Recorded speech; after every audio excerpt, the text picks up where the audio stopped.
والسلام علی رسول اللہ اما بعد۔ نبی کریم صلی اللہ علیہ وسلم نے نماز کے تعلق سے یوں سمجھایا، فرمایا جیسے انسان کا یہ جسم ہے، اس جسم میں سے اگر سر کو الگ کر دیا جائے تو جیسے باقی دھڑ بیکار ہو جاتا ہے، اسی طرح فرمایا جس دین میں نماز نہیں ہے باقی دین ایسے ہی رہ جاتا ہے۔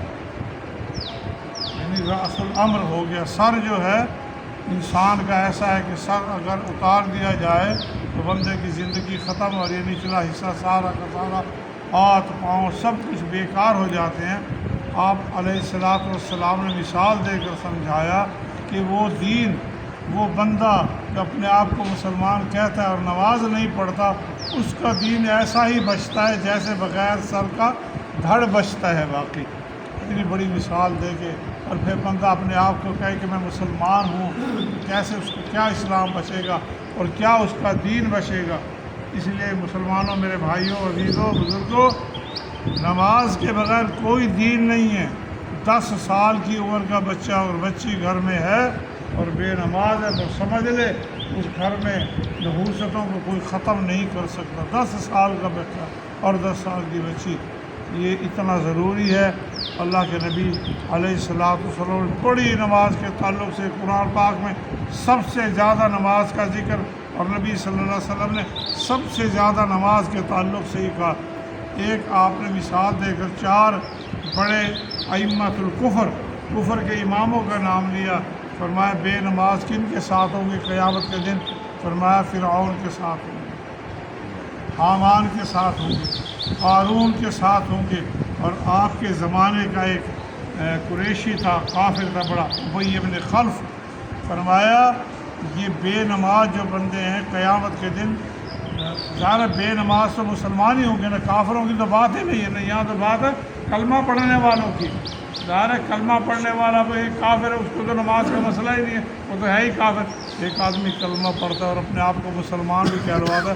فرمایا اللہ تبارک و تعالیٰ ایسے بے نماز لوگوں کو جو اسلام قبول کرنے کے بعد، کلمہ پڑھنے کے بعد بھی نماز نہیں پڑھتے، قیامت کے دن اللہ تعالیٰ ان لوگوں کے ساتھ رکھے گا۔ یہ چاروں کے چاروں دائمی ہمیشہ کے لیے جہنم، یا ان کے لیے ان کے نکلنے کا کبھی بھی کوئی امکان نہیں ہے، ہمیشہ کے ہمیشہ جہنمی ہے۔ اور فرمایا ایسے نمازی جو نماز نہیں پڑھتے، بے نماز ہیں اور اپنے آپ کو مسلمان بھی کہتے ہیں، اللہ تعالیٰ ان کا حشر قیامت کے دن ان کے ساتھ کرے گا، ویسی سزا ملے گی جیسے ان کو ملے گا۔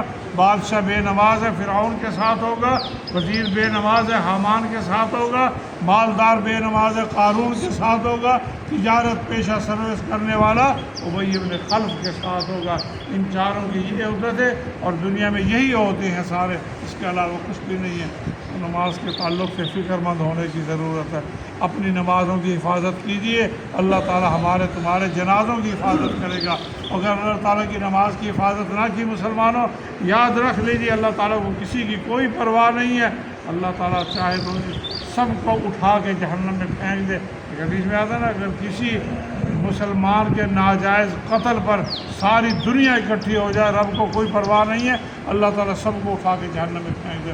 اللہ تعالیٰ کسی کا سگا نہیں ہے، اللہ تعالیٰ تو اس کے ساتھ محبت کرتا ہے جو اللہ تعالیٰ کا مطیع اور فرمانبردار ہے، اور اس میں کلمے کے بعد سب سے پہلے نماز ہے، نماز ہے، نماز ہے۔